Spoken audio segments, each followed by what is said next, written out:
దేవునామానికి మహిమ కలుగును గాక. ప్రియులారా, మీ అందరికీ వందనాలు. దేవుడు మిమ్మల్ని దీవించును గాక. ఈ సమయంలో ఈ యొక్క కాలమున గత వీడియోలో మీరు చూసే ఉంటారు. దైవజనులు అభిషేక్తులు ప్రభాకర్ అయ్య గారిని.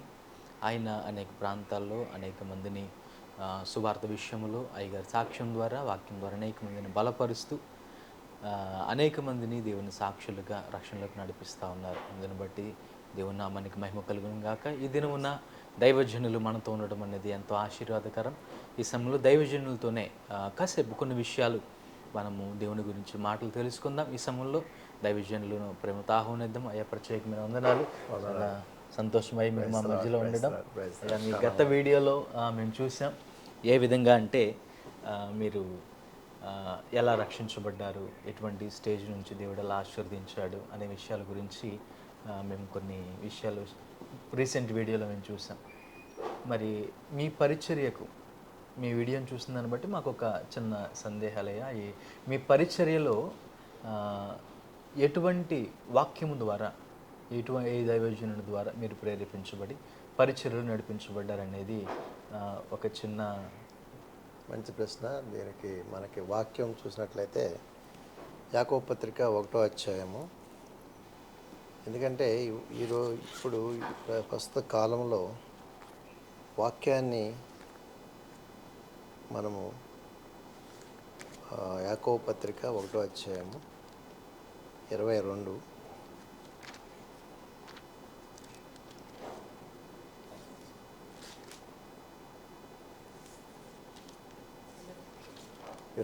ఈ విధంగా రాయబడి ఉంది.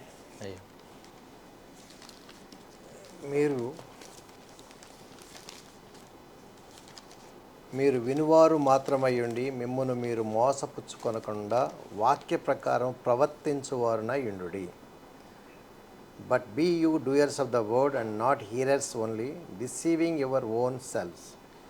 ఎవడైనను వాక్యమును వినువాడయుండి దాని ప్రకారము ప్రవర్తింపని వాడైతే వాడు అద్దములో తన సహజ ముఖమును చూచుకొను మనుషుని పోలి ఉన్నాడు. For if any be a hearer of the word and not a doer, he is like unto a man beholding his nature face in a glass. వాడు తన్ను చూసుకొని అవతలికి పోయి తానెట్టివాడో వెంటనే మరిచిపోవును కదా. For he beholdeth himself and goeth his way, and straighteth way forgetteth what manner of man he was. అయితే స్వాతంత్రమిచ్చు సంపూర్ణమైన నియమములో తేరి చూసి నిలుకడగా ఉండు వాడెవడో వాడు విని మరచువాడు కాక క్రియను చేయువాడయుండి తన క్రియలో ధన్యుడగును. But whosoever looketh into the perfect law of liberty and continueth therein, he begin not a forgetful hearer but a doer of the work, this man shall be blessed in his deeds. ఇక్కడ ఈ వాక్యం చెప్తుంది ఏంటంటే, మనం చాలా నార్మల్గా చూసినట్లయితే మన జీవితంలో వాక్యాన్ని చదువుతాం అందరం. దేవుడు అంటే అందరికీ ఇష్టమే. వాక్యం అంటే ఎవరు? దేవుడు. ఆది యందు వాక్యం ఉండెను, వాక్యము దేవుని వద్దను, వాక్యమే దేవుడయ్యాడు. ఆ వాక్యమే యోహాను సువార్త 1వ అధ్యాయం 14 కృపా సత్య సంపూర్ణుడిగా యేసయ్యగా మన మధ్యకి వచ్చాడు. అయితే ఈ వాక్యాన్ని మనం చదువుతున్నప్పుడు మీరు కొన్ని గమనించాలి. ఈ వాక్యం ద్వారా మనం కూడా రక్షించబడ్డాం. మీరు వాక్యం చూసినట్లయితే యాకోబు పత్రిక 1వ అధ్యాయం 18 చదివినట్లయితే, అదే యాకోబు పత్రిక 1వ అధ్యాయం 18 చూసినట్లయితే ఏమనుందంటే,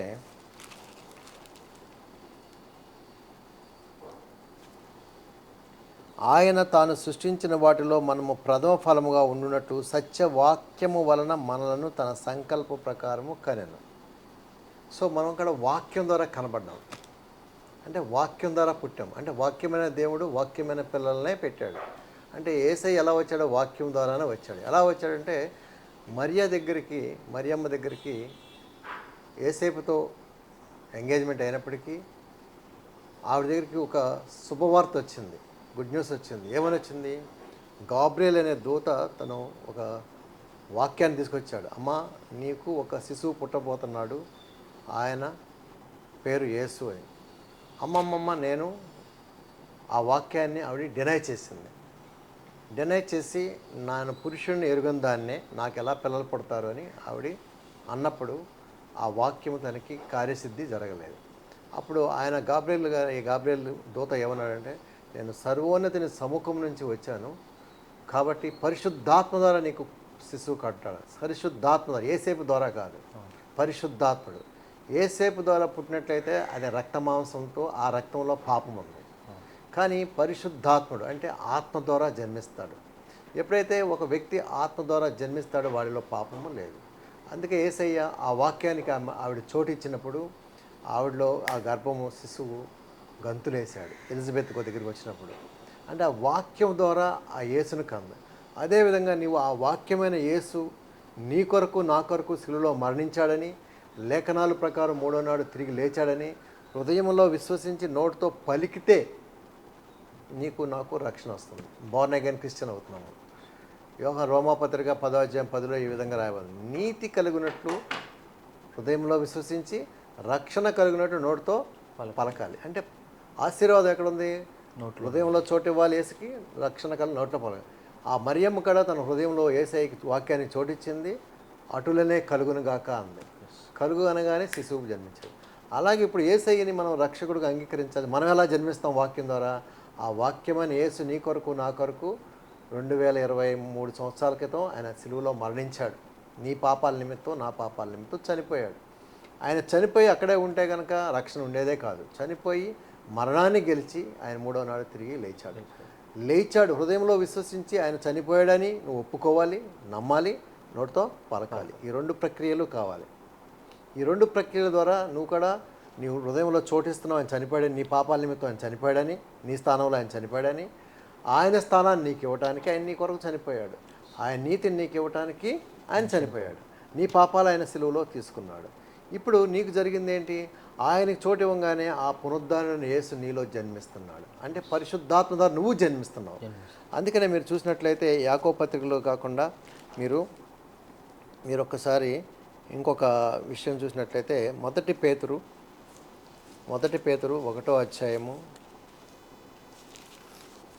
22-23 చూసినట్లయితే, మీరు క్షయ బీజము నుండి కాక శాశ్వతమగు జీవము గల దేవుని వాక్య మూలముగా అక్షయ బీజం నుండి పుట్టింపబడిన వారు గనుక నిష్కపటమైన సహోదర ప్రేమ కలుగునట్లు మీరు సత్యమునకు విధేయులగుట చేత మీ మనసులను పవిత్రపరచుకున్న వారై ఉండి ఒకరినొకడు హృదయపూర్వకముగా మిక్కటముగా ప్రేమించుడి. హల్లెలూయా. మీరు క్షయమైన బీజము యొక్క శాశ్వతముకు జీవము గల దేవుని వాక్యం మూలంగా మీరు కనబడ్డారు. మీరు నేను ఎవరి ద్వారా కనబడ్డామంటే వాక్యం ద్వారా కనబడ్డాం. అంటే మనం కూడా వాక్యానమే. సో ఈ వాక్యము మనం అయితే, మనం తిరిగి జన్మించినప్పుడు మనం కూడా ఒక వాక్యానం అయితే, ఆ వాక్యమైన వాక్యం ఎలా బతుకుతుంది? యేసు ప్రభువు చెప్పాడు యోహాను సువార్తలో 6వ అధ్యాయం 63లో, మనుషుడు రొట్టె వల్ల కాదు దేవుని, యోహాను సువార్త 6:63, ఆత్మే జీవిస్తుంది, శరీరము కేవలము నిష్ప్రయోజనం. నేను చెప్పిన మాటలు ఆత్మయు జీవమై ఉన్నాను. హల్లెలూయా. అంటే నేను చెప్పిన మాటలు ఆత్మయండి. ఈ నీలో ఉన్నప్పుడు పరిశుద్ధాత్మక ఆహారం ఏం కావాలి? వాక్యం కావాలి. అంటే వాక్యంతోనే బతుకుతాం. అందుకే యేసు ప్రభు మత్తయి సువార్త 4వ అధ్యాయం 4లో చెప్పాడు, లోకా సువార్త 4:4లో చెప్పాడు. ఏం చెప్పాడంటే, సాతాను ఆయన 40 రోజులు ఉపవాసం చేసినప్పుడు ఆకలేస్తుంది, ఆయనకు బాగా ఆకలేస్తుంది, ఆ రొట్టె తినాలి, ఆకలేస్తుంది. కానీ సాతాను వచ్చి ఈ రాళ్ళను రొట్టెగా చేసుకుని తినమని చెప్తాడు. యేసు ప్రభు చెప్తాడు, మనుషుడు రొట్టె వలన కాదు దేవుని నోట్లోంచి మాట వలన జీవిస్తాడు అని చెప్పాడు. అంటే ఈ ఆత్మను ఎప్పుడైతే నువ్వు తిరిగి జన్మించావో నీలో ఉన్న స్పిరిట్కి ఆత్మక ఆహారం కావాలి. ఆ ఆహారం ఏంటంటే స్పిరిచువల్ ఫుడ్ కావాలి. ఆ స్పిరిచువల్ ఫుడ్ ఏంటంటే వాక్యం.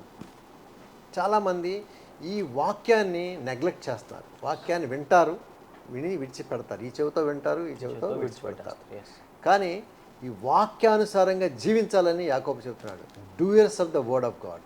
అంటే ప్రాక్టికల్గా నువ్వు వర్డ్ ప్రాక్టీషనర్గా ఉండాలి. ఇప్పుడు లా చదువుతాడు ఒక లాయరు, ఎడ్యుకేషన్ బిఎల్ చదువుతాడు. చదివిన తర్వాత ఆయన ఏం చేస్తాడు? లాని చదివి, ఆ చట్టాలను చదివి ప్రాక్టీస్ చేస్తాడు, వాటిని ఇంప్లిమెంట్ చేస్తాడు. అలాగే ఒక డాక్టరు మెడిసిన్ చదువుతాడు. మెడిసిన్ చదువుతాడు, మనుషుల మీద ప్రయోగిస్తాడు. బతుకుతాడా చస్తాడా ఆ మెడిసిన్ వాడి ఆడు ఏం చేస్తాడు? ఆ మెడిసిన్ ఉపయోగిస్తాడు.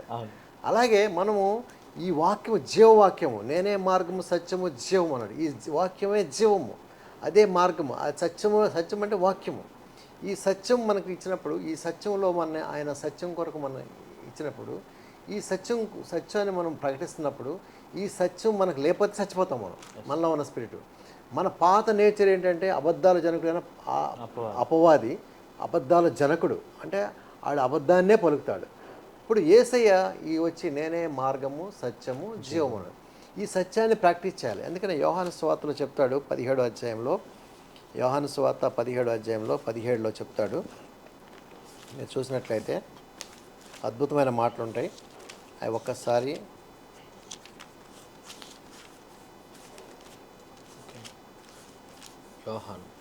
యోహాను 17 సత్యమందు వారిని ప్రతిష్ఠ చేయము, నీ వాక్యమే సత్యము. హల్లెలూయా. చూడండి, సత్యమందు వారిని ప్రతిష్ఠ చేయమని దేవుడు యేసయ్య ఆఖరి ప్రార్థనగా ఆయన శిలువ మీద గెలిచినప్పుడు యోహాను సువార్త 17వ అధ్యాయంలో దేవుని తండ్రితో ప్రార్థన చేస్తున్నాడు. సత్యమందు వారిని ప్రతిష్ఠ చేయము, సత్యమే వాక్యము. హల్లెలూయా అని చెప్తూ ఏం చెప్తున్నాడంటే, నీవు నన్ను లోకమునకు పంపిన ప్రకారం నేను వారిని లోకములకు పంపితిని, వారు సత్యమందు ప్రతిష్ఠ చేయబడినట్లు వారి కొరకు నన్ను ప్రతిష్ఠ చేసుకొనుచున్నాను. అంటే ఈ సత్యాన్ని మనకి ఇవ్వటం కోసం ప్రతిష్ఠ చేసుకోబోతున్నాడు ఆయన. ప్రతిష్ఠ చేసుకోబోతున్నాడు అంటే ఆయన చనిపోబోతున్నాడు ఈ సత్యాన్ని ఇవ్వటానికి. ఏంటి ఆయన? నేనే మార్గము సత్యము జీవము. ఆ సత్యాన్ని మనలో ఉంది కాబట్టి ఆ సత్యంతోనే మనం బతుకుతాం. ఆ సత్యం అంటే ఏంటి? వాక్యము. అందుకనే ఆ వాక్యం లేకుండా మనం బ్రతకలేము. మనం ఏం చేస్తున్నాము? వాక్యాన్ని చదువుతాము, వింటాము. వాక్యాన్ని వింటమే కాకుండా వాక్యాన్ని ప్రాక్టీస్ చేయడానికి ట్రై చేస్తూ ఉంటాం మనం. ట్రై చేసినందుకు క్రిస్టియానిటీ ఎప్పుడు ఫెయిల్ అయిపోతుంది. ట్రై చేసినంతకాలం క్రిస్టియానిటీ ఫెయిల్ అవుతానే ఉంటుంది. ఎప్పుడైతే ట్రై చేయకుండా జీవించటం మొదలెడితే we're the doers of the word of God, అంటే వాక్యంలాగా జీవించటం. డాక్టర్ ఎప్పుడైతే ఆ మెడిసిన్స్ అవుతాడో దాన్ని ప్రాక్టికల్గా ఇంప్లిమెంట్ చేసి దాని మీద జీవిస్తే అది రిజల్ట్స్ వస్తాయి. ఒక ప్రశ్న అండి, చాలా సంతోషం, మంచి మాటలు. అయితే మిమ్మల్ని ఆత్మీయంగా బలపరిచి స్థిరపరిచిన ఆ సమయాలు ఎటువంటివి? ఏ సిచ్యువేషన్లో మీరు పరిచర్యలో ఇలా దేవుని పరిచర్య చేయాలని ఇలా ముందుకు? ఒకప్పుడు నేను ఈ వాక్యంలో చాలాసార్లు ట్రై చేస్తూ ఉండేవాడిని. వాక్యాన్ని ట్రై చేయటం అంటే ఏంటి? వాక్యంలాగా ఉండాలని ఆశ. ప్రభు యేసై జీవించినలాగా క్రీస్తు యేసు కలిగిన ఈ మనసు కలిగి ఉన్నాడు. ఈ మనసు కావాలంటే మనం ఏం చేయాలి? క్రీస్తు యేసు కలిగిన ఒక ఫిలిప్పీ పత్రిక 2వ అధ్యాయం 5లో చెప్పాడు, క్రీస్తు యేసుకుని కలిగిన ఈ మనసు మీరు కలిగి ఉన్నాడు. ఏంటి ఆ మనసు? ఏంటి? ఆయన దేవుడే, తండ్రితో సమానుడే, కానీ రిక్తుడై తను తాను తగ్గించుకుని ఆయన ఈ భూలోకానికి వచ్చి తను తాను తగ్గించుకుని మరణ పర్యంతము తను తండ్రి మాట విన్నాడు. విన్నప్పుడు ఆయన అందుచేత నాకు రాయబడి ఉంటుంది ఆ 2వ అధ్యాయం. అందుచేత తండ్రి అయిన దేవుడు ఆయన హెచ్చించాడు, అన్ని నామంలో పైనామం హెచ్చించాడు. ఎప్పుడైతే ఆయన తగ్గించుకుంటాం వలన ఆ మనసును ఆయన ట్రై చేయాలి, ఆయన జీవించాడు యేసయ్య.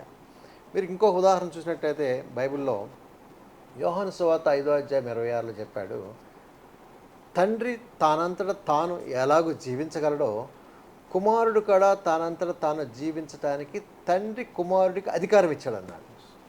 సో ఈ అధికారం ఇచ్చాడు అని చెప్పి యేసయ్య తల కింద పెట్టి పడుకున్నాడు అనుకోండి, ఆయన జీవించలేడు.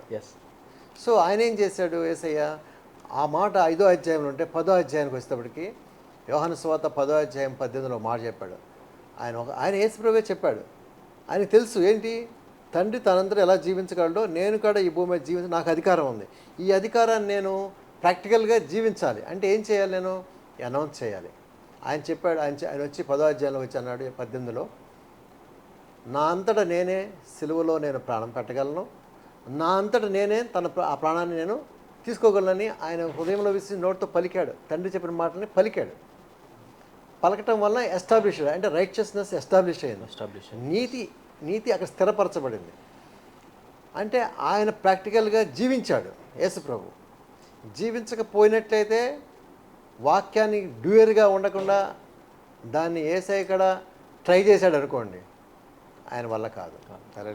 అంటే ఇప్పుడు ప్రాక్టికల్గా మనం ప్రాక్టీస్ చేయాలి. అంటే డ్యూయర్ అవ్వాలి. డూయర్ అయినప్పుడు మనం ఒక ఓల్డ్ డూయర్ అవ్వాలి. కానీ మన సొసైటీలో మన సంఘాల్లో ఎలా ఉందంటే ప్రాక్టీస్నర్స్ లేరు చెప్పాలంటే. ట్రై చేస్తారన్నమాట.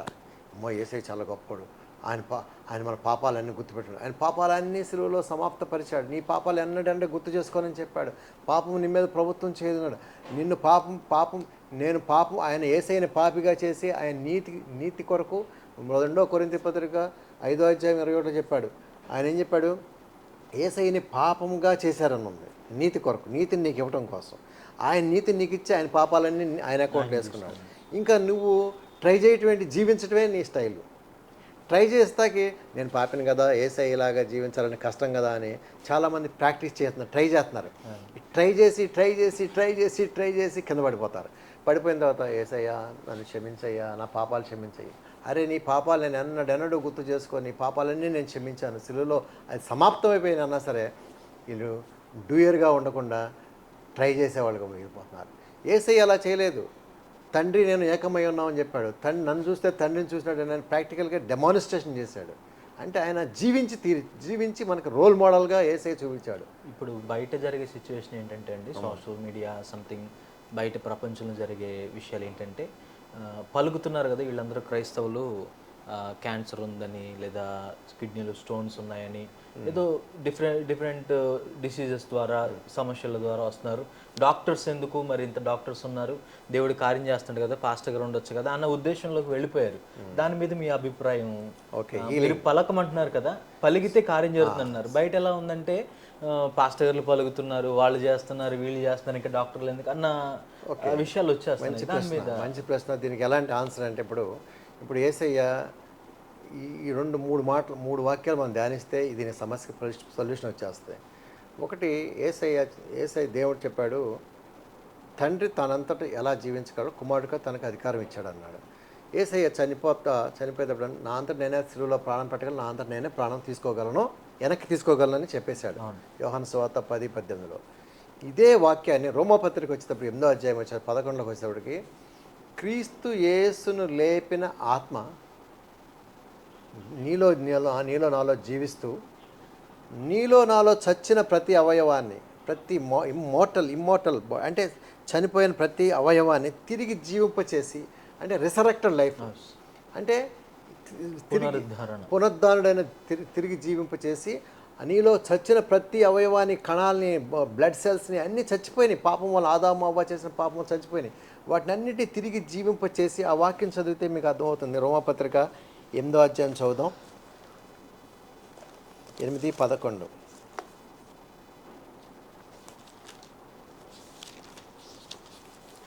హల్లెలూయా. చూడండి, మృతులలో నుండి యేసును లేపిన వాని ఆత్మ మీలో నివసించిన ఎడల, అంటే క్రీస్తులో మీరు జీవించిన ఎడల, మృతులలో నుండి క్రీస్తు యేసును లేపిన వాడు చావునకు లోనైన మీ శరీరంలో కూడా మీలో నివసించుచున్న తన ఆత్మ ద్వారా జీవింపచేయుచున్నాడు. తన ఆత్మ ద్వారా జీవిస్తున్నారు. మీరు శరీరం ద్వారా, తల్లిదండ్రుల ద్వారా, ఇప్పుడు మీరు ఎప్పుడైతే బోర్న్ అగైన్ క్రిస్టియన్ అయ్యారో we're running by the spirit, not by blood of the forefathers. మీ తల్లిదండ్రుల ద్వారా వచ్చిన బ్లడ్లో లేరు మీరు, బ్లడ్ కోవనెంట్ లేదు. ఇప్పుడు స్పిరిట్లోకి వచ్చారు, మీరు ఆత్మలోకి వచ్చారు. ఆత్మే జీవిస్తున్న, శరీరం కేవలం నిష్ప్రయోజనం. అంటే ఇప్పుడు ఈ వాక్యం ప్రకారంగా అంటే యేసయ్య చనిపోయి తిరిగి లేచాడు. లేచిన వాని ఆత్మ నీలో ఉంటే నీలో చచ్చిన ప్రతి అవయవము చచ్చిపోయి ఉన్నాయి. అవన్నీ డెత్ మోర్టల్లో ఉన్నాయి. నీకు మరణంలో ఉన్నావు నువ్వు, నీకు పునరుద్ధానం లేదు. వాటన్నింటి తిరిగి జీవింపచేసి నిన్ను జీవింపచేశాడు యేసయ్య. ఏంటి? ఆయన పునరుద్ధానం ద్వారా నీకు సంక్రమించింది. ఇదే ఒక 8వ అధ్యాయం 1లో చూసినట్లయితే, కాబట్టి ఇప్పుడు క్రీస్తు యేసునందున వారికి ఏ శిక్షా విధి లేదు. క్రీస్తు యేసునందు జీవమునిచ్చు ఆత్మ యొక్క నియమము పాపములను నియమము నుండి నిన్ను విడిపించి, ఎట్లనగా ధర్మశాస్త్రం దేని చేయజాలని దాన్ని దేవుడు చేశాను. ఎలా అంటే పాపము మరణం నుంచి నిన్ను తప్పించాడు. అంటే ఏంటి? ఇక్కడ the law of life of the spirit of the law of life made me free from sin and death. So నీ సిన్ను, నీ పాపము, చూడండి, పాపం వలన, పాపం ఎక్కడి నుంచి వస్తుంది? పాపం వలన మనిషికి రోగం వస్తుంది, రోగం వలన మరణం వస్తుంది. 3 విషయాలు. సో నీ పాపాన్నే యేసయ్య కొట్టేస్తే, పాపాన్నే అబాలిష్ చేసేస్తే ఇంక నీకు రోగం ఎక్కడి నుంచి వచ్చింది? రోగమే పాపం లేనప్పుడు రోగం లేదు, రోగం లేనప్పుడు మరణం లేదు. ఇక్కడ ఏం చెప్తుంది రోమాపత్రిక 1వ అధ్యాయం 2లో? పాపము మరణము ఈ నియమం నుంచి నిన్ను తొలగించి నీకు జీవాన్నిచ్చి ఆత్మనిచ్చాను అంటున్నాడు. అంటే law of spirit of life ఇచ్చాడు నీకు. ఈ లా ఆఫ్ లైఫ్ స్పిరిట్ నువ్వు ప్రాక్టికల్గా నువ్వు జీవించకపోతే, ప్రాక్టీస్ చేయకపోతే ఆ లా ఆఫ్ లైఫ్ నీ దగ్గర లేదు. అంటే నువ్వు ఆ లా ఆఫ్ లైఫ్ని ఏం చేస్తున్నావు, నువ్వు ట్రై చేస్తావు అనమాట. నేను పాపంలో ఉన్నాను కదా, నాకు పాపంలో ఉన్నానని నువ్వు ఎప్పుడైతే అనుకుంటున్నావు, the moment you feel that I am a sinner, sickness will attack. పాపము చేసిన వారికి పాప క్షమాపణ కలిగిన వెంటనే వాళ్ళ రోగం నుంచి విడుదల పొందుకుంటారు. రోగము లేదు, మరణము లేదు. Eternal life eternal life means అదే. ఎటర్నల్ లైఫ్ ఎప్పుడైతే నువ్వు యేసు ప్రభువు దేవుడు కుమారుడని హృదయంలో వేసిన నోటితో చెప్పిన మరుక్షణమే నీకు నిత్యజీవం వచ్చింది. Eternal life doesn't require any healing. Okay, doesn't require any healing. ప్రకటన, వాక్య ప్రకటన చేసేటప్పుడు పాప క్షమాపణలు క్షమించబడతాయి, అదే విధంగా ఆరోగ్యం వస్తుంది, మరణం లేదు, నిత్యజీవం వచ్చేస్తుంది. Very good, very good, nice. Eternal life అంటే మరణంలోంచి జీవంలోకి మారిపోయాం మనం. మారిపోయిందని నువ్వు ట్రై చేస్తే సిక్నెస్ వస్తుంది. నువ్వు జీవిస్తే. మరి కొంతమంది డాక్టర్స్ మెడిసిన్స్ ద్వారా కొంతమంది హీల్ అవుతున్నారు. దాని మీద అభిప్రాయం. మెడిసిన్ అనేది గాడ్ గివెన్ గిఫ్ట్. మెడిసిన్ అనేది కూడా we don't deny medicine. So దేవుడు ఇచ్చాడు, జ్ఞానం ఇచ్చాడు మనకి. ఆ జ్ఞానం ద్వారా మెడిసిన్ తయారైంది. మెడిసిన్ ఎందుకు వస్తుంది, నీవు కనుక ప్రాక్టీస్ చేయకపోతే మెడిసిన్ కావాలి నీకు. అంటే ఒక ఉదాహరణ, నిజంగా ఇది చాలా మంచి క్వశ్చన్ కూడా. దీని మీద నాకు చాలా ఇంట్రెస్టింగ్ కూడా. ఎలా అంటే, సపోజ్ మీ ఇంట్లో ఒక 1 acre land, piece of land ఉంది. దాన్ని బాగా దున్ని, దాంట్లో రాళ్ళు రప్పలు తుప్పలు ఉన్నాయి, అవన్నీ దున్ని మంచి నేల చేసి అలా వదిలేశారు మీ నేలని. ఆ నేలలో పిచ్చి మొక్కలు మొలుస్తాయా, మళ్ళీ వదిలేస్తే మొలుస్తాయి. హల్లెలూయా. అలాగే నువ్వు రక్షించబడ్డావు. రక్షించబడిన తర్వాత నీ సొంత రక్షణ వణుకుతో భయముతో నిన్ను కాపాడుకోమన్నాడు. వన్స్ యు ఆర్ సేవ్డ్ అంటే రక్షించబడ్డామంటే రక్షణ ప్యాకేజ్ టోటల్. దాని అర్థం ఏంటంటే you are free from disease, you are free from death, spiritual death. రక్షణ అంటే అది స్పిరిచువల్ డెత్. రక్షణ అంటే it is a totality of everything. Eternal life అంటే totality of saving your soul. So రక్షణలోనే అన్నీ ఇమిడి ఉన్నాయి, కానీ నీకు రక్షణ గురించే తెలియదు. నిన్ను నువ్వు రక్షించుకోవాలి. చూడండి, ఒక్కసారి మీరు 1 కొరింథీ పత్రిక 6వ అధ్యాయం చూసినట్లయితే, 1 కొరింథీ పత్రిక 6వ అధ్యాయం 19-20 చదివినట్లయితే, మీ దేహము చదవండి. మీ దేహము దేవుని వలన మీకు అనుగ్రహింపబడి మీలోనున్న పరిశుద్ధాత్మకు ఆలయమై ఉన్నదని ఎరుగరా? మీరు మీ సొత్తు కారు, విలువ పెట్టి కొనబడిన వారు గనుక మీ దేహముతో దేవునిని మహిమపరచుడి. చూడండి, ఇక్కడ ఎంత మంచి వాక్యమో చూడండి. మీ దేహము దేవుని వలన మీకు అనుగ్రహం. ఈ దేహము, ఈ బాడీ గాడ్ గేవ్, దేవుడు ఇచ్చాడు మనకి. మీలోనున్న పరిశుద్ధాత్మకు ఆలయం అను. పరిశుద్ధాత్మ నీలో నివసిస్తాడు. అంటే చూడండి, మీలో పరిశుద్ధాత్మ అంటే దేవుడే మీలో నివసిస్తున్నాడు. ఈ దేహంలో దేవుడు నివసిస్తున్నప్పుడు నువ్వు ఆలోచించు ఒకసారి.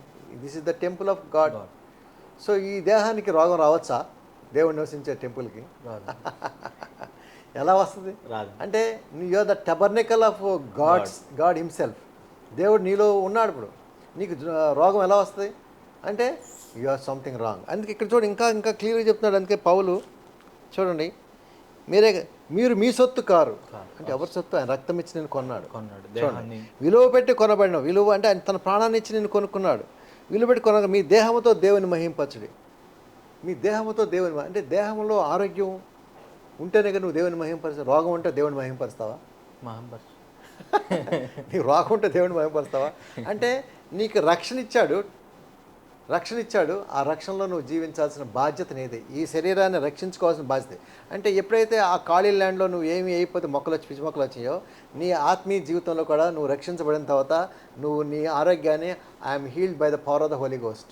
I'm a tabernacle of the Holy Ghost. I got life of God in me. I'm living by the power of the Holy Ghost అని నువ్వు రోజు కన్ఫెస్ చేయకపోతే నీ దగ్గర కూడా పిచ్చి మొక్కలు పోతాయి, నీకు ఇక్కడ రోగాలు వస్తాయి. This is the secret. అప్పుడు నీ మెడిసిన్ కావాలి. అర్థమవుతుంది నీకు? సో నువ్వు కనుక నువ్వు కన్ఫెస్ చేసుకుని నువ్వు నమ్మి కన్ఫెస్ చేసుకుంటా ఉంటే నీ పిచ్చి మొక్కలు మొలవు, రోగాలు రావు. ఎందుకంటే మనకి దేవుడు ఇచ్చిన ప్యాకేజ్ ఏంటంటే డిసీజ్ ఫ్రీ లైఫ్.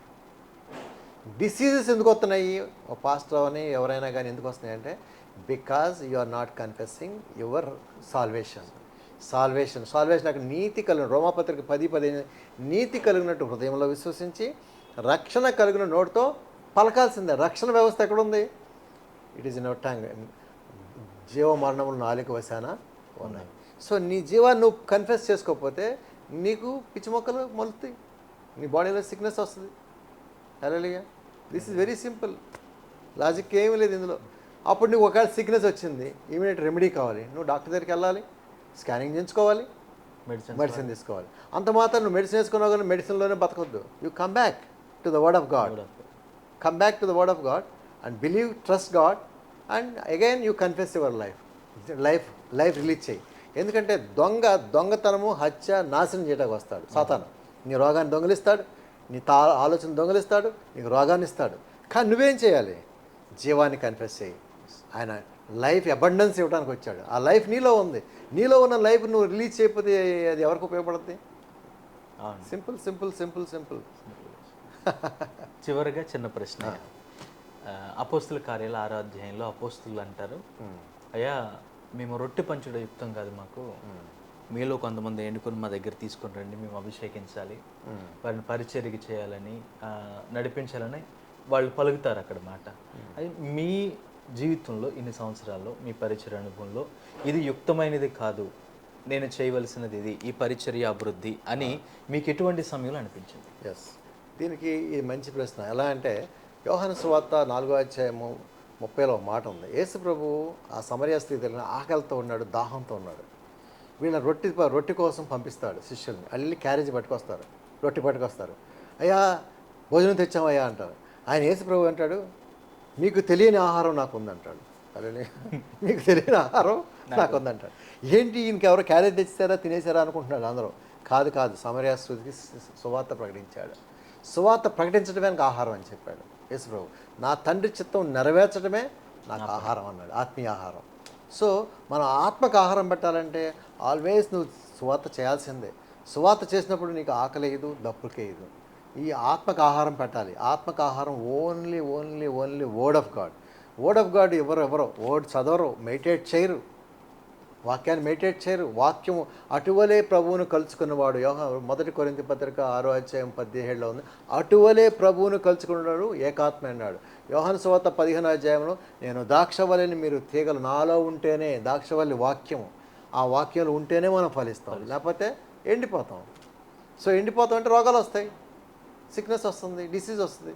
ఇది రాకుండా ఉండాలంటే ఏం చేయాలి? మనం ఓన్లీ వర్డ్కి అటాచ్ అయ్యి ఉండాలి. సో ఈ వర్డ్ లేకపోతే మనం బతకలేం.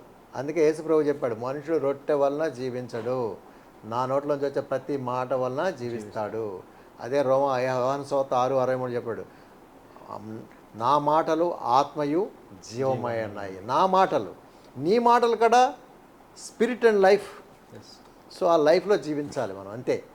ప్రాక్టీస్ చేయాల్సి, you are the practitioners, word practitioners. నువ్వు చెప్పాల్సిందంటే నువ్వు వర్డ్ ప్రాక్టీషనర్ అవనంతకాలం Christianity no use. Word try చేస్తే ఫెయిల్యూర్, ప్రాక్టీస్ చేస్తే యు ఆర్ సక్సెస్ఫుల్.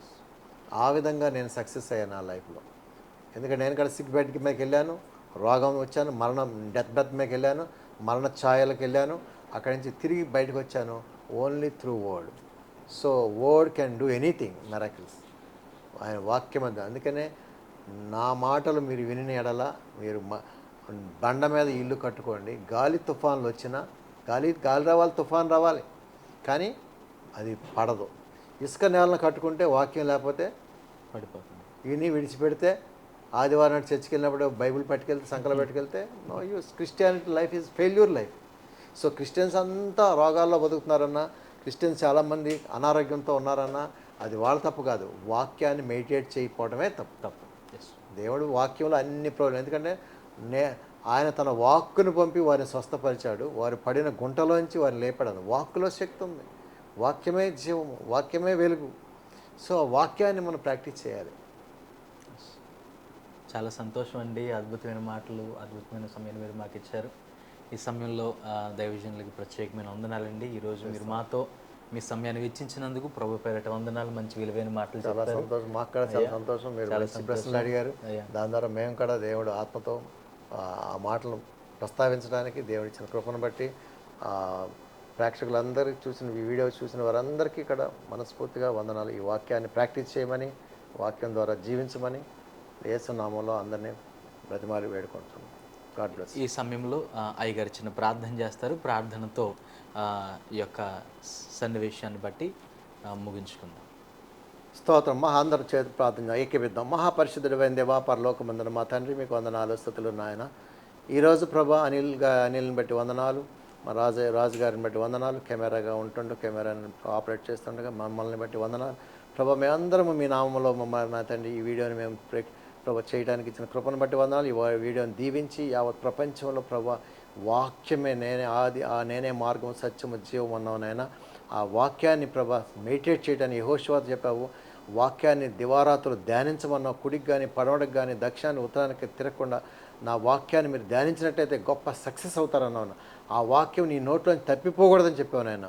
ఆ విధంగా ప్రజల ఈ వాక్యం విన్న వారందరూ కూడా ఆస్వాదించబడి ఈ రోజు నుంచి వర్డ్ ప్రాక్టీషనర్స్ ఆ వర్డ్ని ప్రకటించేవాళ్ళుగా వర్డ్ని వాక్యం ద్వారా ప్రార్థన చేసే బిడ్డలుగా దీవించి ఆస్వాదించమని, ఎవరైతే అస్వస్థత ఉన్న వారిని ఇప్పుడే యేసు నామములో వారిని స్వస్థపరచమని ఇప్పుడే వాక్యాన్ని మేము రిలీజ్ చేస్తున్నాం ప్రభా.